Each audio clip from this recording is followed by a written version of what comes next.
हाय, मैं हूँ ज़ोया और आप देख रहे हैं movie cinema channel. Movie start होती है और हम एक डरी हुई औरत को देखते हैं। इस औरत ने गोदाम में कुछ ऐसा देख लिया था जिससे उसके होश उड़ गए थे। असल में एक घर में घर के मालिक की बिल्ली को बुरी तरह से मार दिया गया था। और चौंका देने वाली बात यह थी कि यह काम किसी इंसान का नहीं बल्कि एक रोबोट का था। इस रोबोट को बनाने वाला इंसान एक साइंटिस्ट है जिसका नाम एडम है। एडम के बेटे की एक हादसे में मौत हो गई थी जिसके गम से वो बाहर नहीं निकल पाया। अपने बेटे की याद में उसने अपनी टेक्निकल स्किल्स का यूज करते हुए इस रोबोट को बना दिया जिसका नाम भी उसने अपने बेटे जैसा ही रखा, यानी कि रॉबिन, जो इस फिल्म का नाम है। अब जैसे उसने देखा कि रोबोट का हाथ हिल रहा था तो वो हैरान होने के साथ साथ खुश भी हो जाता है। उसने इस रोबोट को अपने बेटे की तरह ही अपनाया। ऐसा लग रहा था जैसे उसकी जिंदगी एक बार फिर खुशियों से भर गई है, मगर उसे इस बात का जरा भी अंदाजा नहीं था कि ये एक मशीन है जो अब अपने दिमाग से सोचने लगी है, जिसके अंजाम बहुत बुरे हो सकते हैं क्योंकि अब जाहिर है उसके अंदर इमोशंस आ चुके हैं। और उसने इस बिल्ली को इसलिए मारा क्योंकि उसे लग रहा था कि एडम का प्यार इस बिल्ली में बट रहा है। उसे ये बात अच्छी नहीं लगी और उसे जेलस फील हो रही थी, इसलिए उसने इस बिल्ली को ही रास्ते से हटा दिया ताकि एडम का प्यार सिर्फ उसे मिले।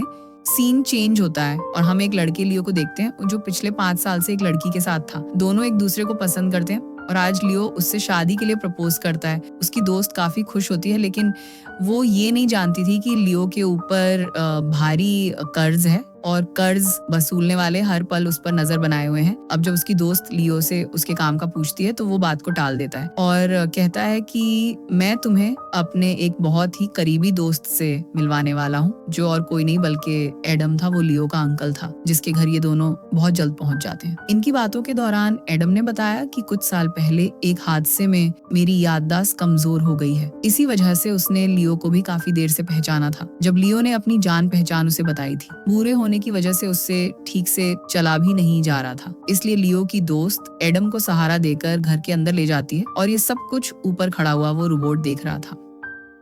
अब लियो एक जगह पर बैठकर एडम की तस्वीरें देख रहा था, तभी अचानक उसे अपने पीछे की खिड़की से जोरदार आवाज आती है। उसने हैरान होते हुए फौरन जाकर देखा। वहाँ पर्दे के पीछे वो एक छोटे बच्चे की परछाई को देखता है, मगर अब जैसे ही उसने दरवाजा खोला तो वहाँ पर कोई भी नहीं था। जब वो रूम से बाहर आया तो फायर प्लेस के पास एक अजीब से रोबोट को बैठा हुआ देखता है। लियो को काफी हैरत हुई, तभी उसकी दोस्त भी वहाँ आ जाती है। वो भी हैरानी से उसे देख रही थी। इतने में ही एडम भी आ गया। वो फक्र से बताता है कि ये रॉबिन है, एक रोबोट जिसे मैंने ही बनाया है और ये बहुत कमाल का रोबोट है। अब उसने रॉबिन की खासियत दिखाने के लिए सबको बाहर जाने को कहा और दरवाजा बंद करने को कहा। लियो की दोस्त ने जब 3 बार दरवाजे को नोक किया और सब अंदर आए तो रोबोट वहां से गायब हो चुका था। ये देखकर लियो को लगने लगा जैसे घर में और कोई भी मौजूद है जिसने रोबोट कहीं और ट्रांसफर कर दिया। मगर मेड ने उन्हें यकीन दिलवाया कि यहाँ हम चारों के अलावा और कोई भी नहीं है। अब कुछ देर बाद एडम आराम करने चला जाता है और मेड उन दोनों से बातें करने लगती है। वो कहती है, मुझे एडम की फिक्र होती है क्योंकि जब से उसका बेटा गुजरा है तब से उसका बर्ताव काफी अजीब सा हो गया फंसा, और मैं उसकी फिक्र बिल्कुल अपने डैड की तरह ही करती हूँ। अगली सुबह पता चलता है कि मेड काम पर नहीं आई है। ये बात काफी हैरान करने वाली थी क्योंकि इतने सालों में ऐसा पहली बार हुआ था कि उसने बिना बताए छुट्टी कर ली थी। इस बात से एडम को फिक्र होती है और वो देखता है कि रॉबिन के चेहरे पर खून लगा हुआ था। उसे कुछ तो गड़बड़ी लग रहा था। उसे रॉबिन से डायरेक्ट पूछते हुए डर भी लग रहा था, इसलिए किसी बहाने से वो रॉबिन को बेसमेंट में लेकर गया। जब उसने रोबोट की जांच की तो उस पर से मेड के कपड़ों के टुकड़े मिले। ये देख एडम को बहुत गुस्सा आया। उसने चिल्लाते हुए रॉबिन से पूछा, क्या ये हरकत तुम्हारी है? तुमने मेड को मार डाला है? पर इस बात पर वो खामोश रहा और उसकी खामोशी में ही एडम को जवाब मिल गया और वो समझ जाता है कि ये सारा इसी का किया हुआ है। इसलिए वो रॉबिन को बंद करने का फैसला करता है। वो उसमें से उसकी बैटरी निकालकर वहां से चला जाता है, मगर वो इस बात से अनजान था कि ये रॉबिन तो बिना बैटरी के भी एक्टिवेट हो जाएगा। इसी रात जब सब सो रहे थे और घर में अंधेरा था तो लियो पूरे घर में घूमने लगता है क्योंकि उसका मकसद एडम के घर में छुपी तिजोरी और पैसों का सुराग ढूंढना था जिसे वो चुरा लेना चाहता था ताकि अपना कर्ज चुका सके। वो यहाँ बहुत छानबीन करता है लेकिन उसके हाथ कुछ नहीं लगता, इसीलिए वो मायूस होकर वापस लौट आता है। अगली सुबह एडम गोदाम में जाता है ताकि वे रोबोट को चेक कर सके, लेकिन उसे तो रोबोट वहाँ मिलता ही नहीं है, इसलिए वो घर लौटता है। तभी उसे ऊपर से पियानो की आवाज आती है। उसने जब जाकर चेक किया तो वहाँ रोबोट को देखता है जो शीशे के सामने खड़ी होकर बार बार अपनी पलकें झपका रहा था। ऐसा लग रहा था जैसे वो इंसानों की नकल उतारने की कोशिश कर रहा है। एडम जब उसको चेक करता है तो उसके होश उड़ जाते हैं। वो ये सोचकर परेशान हो गया था कि आखिर ये रोबोट बिना बैटरी और बिना पावर के कैसे चल रहा है। अब इस रात लियो दोबारा तिजोरी की तलाश में घर में घूमता है। इस बार वो ऊपर वाले कमरे में जाता है जहाँ एक बक्सा अपने आप ही खुल जाता है। उसने जब चेक किया तो इसमें कुछ पुराने खिलौने पड़े हुए थे जिनसे कभी एडम का बेटा खेला करता था। इसके अलावा बक्से में कुछ भी कीमती नहीं था। वो अभी चेक कर ही रहा था कि तभी वहाँ एडम आ जाता है और उसे पकड़ लेता है। फिर एडम लियो को समझाता है और इन सब कामों को छोड़ने को कहता है। अब सब कुछ शांत होने के बाद लियो एडम से उसके बेटे की मौत के बारे में पूछता है। तब एडम बताता है कि मैं तो शहर से बाहर था। जब मैं वापस लौटा तो मुझे मेरे बेटे की मौत की खबर मिली। कुछ लोगों का कहना था कि वो आग से जलकर मरा, जबकि कुछ ये भी कह रहे थे कि उसने खुद अपनी जान ली। मगर सच तो ये है कि आज तक पुलिस भी सच्चाई का पता नहीं लगा पाई। इस हादसे के बाद से एडम की याददाश्त भी कमजोर हो गई थी। एडम को हमेशा एक ही ख्याल सताया करता था कि क्या रॉबिन सच में मर गया है या वो अभी भी कहीं जिंदा है। अब अगले दिन 2 पुलिस वाले एडम के घर आते हैं। दरअसल मेड का भाई बहुत परेशान था क्योंकि 2 दिन से उसकी बहन लापता थी, इसीलिए उन्होंने पुलिस से मदद मांगी। पुलिस ने जब इस बारे में एडम से पूछा तो उसका कहना था कि मैं इस बारे में कुछ नहीं जानता। तब पुलिस ने कहा कि मेड को आखिरी बार इस घर के गोदाम में देखा गया था और उसने घर जाने के लिए टैक्सी ड्राइवर को भी बुलाया था, लेकिन टैक्सी ड्राइवर काफी देर इंतजार करने के बाद वापस लौट गया। लेकिन हर बार एडम यही कहता है कि मैं कुछ नहीं जानता। अब पुलिस के पास कोई सबूत न होने की वजह से वो लोग वहां से लौट जाते हैं। लेकिन हम देखते हैं कि मेड का भाई, जो कि घर के बाहर ही छुपा था, वो चुपके से गोदाम में आता है। उसने मेड के फोन पर कॉल किया तो रिंग की आवाज भी अंदर से ही आ रही थी। आवाज का पीछा करते हुए जब वो अंदर आया तो उसके होश उड़ गए क्योंकि वहां उसकी बहन की लाश पड़ी हुई थी और कुछ भी समझने से पहले अचानक उसके पीछे वो रोबोट रॉबिन आ जाता है। घबराते हुए उसका भाई पुलिस को कॉल करने लगता है, लेकिन रॉबिन ने एक तेज धार लोहे के जाल को उसकी तरफ फेंक कर मारा, जिससे उसकी भी बहुत बुरी तरह मौत हो जाती है और वो चुपचाप फायरप्लेस के पास जाकर बैठ जाता है। अब एडम एक बार फिर उसके पास आता है और पूछता है कि बताओ, क्या तुमने ही मेड को मारा है? लेकिन अब भी रोबोट खामोश था। वो बस अपने पलकें झपका रहा था। फिर वो टेबल पर 9 लिखता है, जिसे एडम देखता है और थोड़ा सुकून महसूस करते हुए वो वहां से चला जाता है। लेकिन इनकी बातें दरवाजे के बाहर खड़ा लियो सुन लेता है। वो भी आकर उस टेबल को देखता है। अब लियो को एडम के बेटे रॉबिन की मौत को लेकर हमेशा शक था। उसने इंटरनेट पर इस सारे मामले से जुड़ी हुई पूरी पोस्ट देखी। उसे एक रिपोर्टर की पोस्ट मिली जिसने एक पुरानी पार्टी की बात लिखी हुई थी।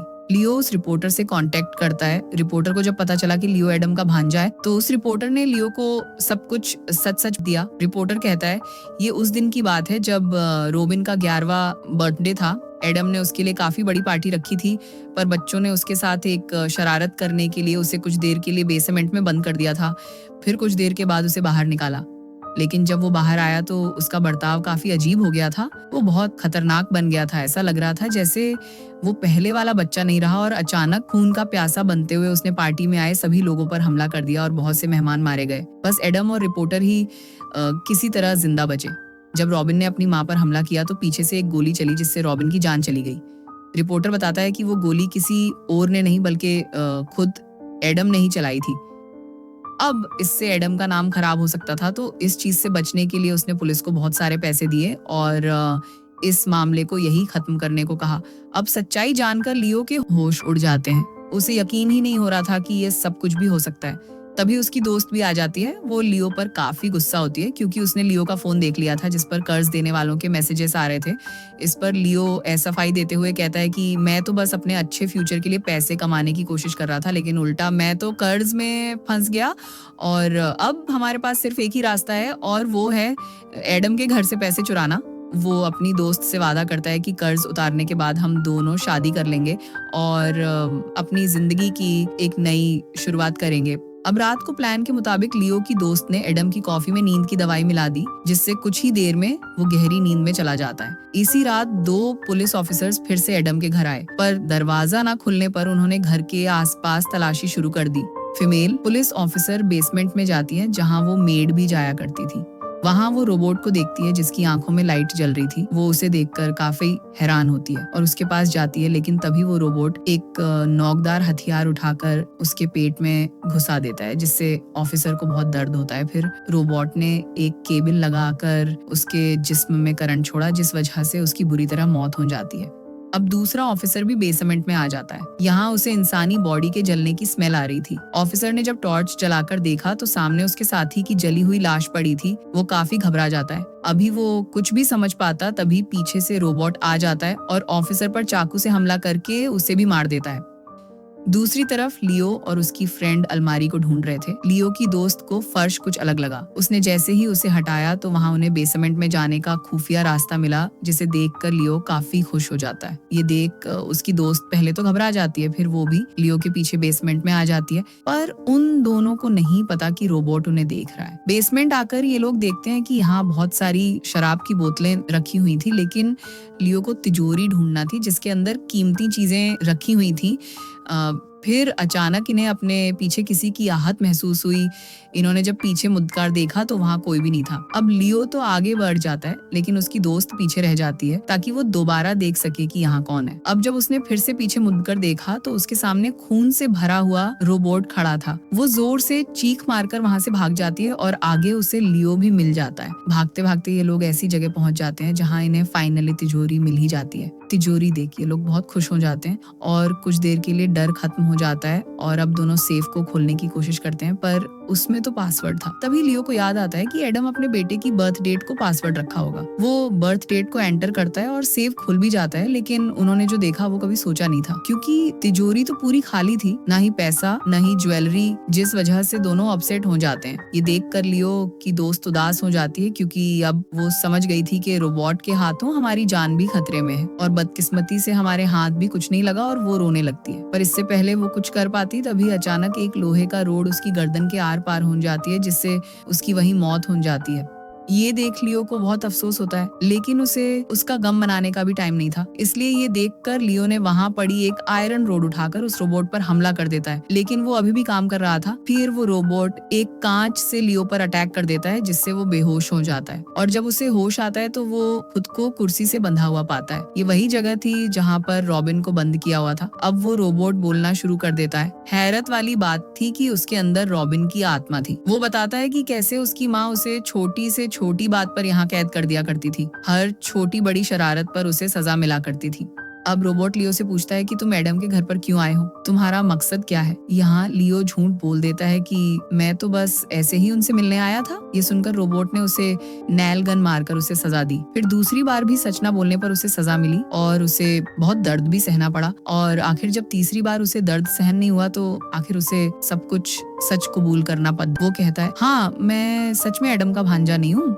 मैंने तो बस उसकी कमजोर याददाश्त का फायदा उठाया ताकि उसके घर में घुसकर पैसे चुरा सकूं। अब लियो खुद को कसूरवार समझ रहा था और अपनी दोस्त की मौत का जिम्मेदार भी वो खुद को कह रहा था। तभी लियो एक कील खींचकर अपनी रस्सियों को काटने की कोशिश कर रहा था। रोबोट अभी भी उसकी बातों का भरोसा नहीं कर रहा था। वो उस पर नैल गन चलाने ही वाला था कि तभी लियो की रस्सी खुल जाती है और वो रोबोट को धक्का देकर गिरा देता है। लियो नैल गन उठाकर रोबोट को खत्म करने ही वाला होता है कि तभी पीछे से एडम उस पर गोली चला देता है, जिससे लियो की भी मौत हो जाती है। एडम अब जान चुका था कि उसके बेटे की आत्मा पूरी तरह से उस रोबोट में समा चुकी है, इसीलिए वो अपने बेटे को किसी को भी नुकसान पहुंचाने नहीं दे सकता था। इसी डर से कि कोई फिर से उसके बेटे को उससे अलग ना कर सके, इसीलिए वो एक बार फिर से रोबोट को ठीक करके पहले जैसा बना देता है। यानी अब पूरी तरह यह रोबोट एडम के बेटे के रूप में अपनी जिंदगी की शुरुआत करता है, और अब किसी ने भी उनके बीच में आने की कोशिश की या रोबोट को नुकसान पहुंचाने की कोशिश की तो ये खतरनाक रोबोट और पागल एडम उसे नहीं छोड़ेंगे। और इसी के साथ ही ये मूवी यही खत्म हो जाती है। लाइक और सब्सक्राइब जरूर करना।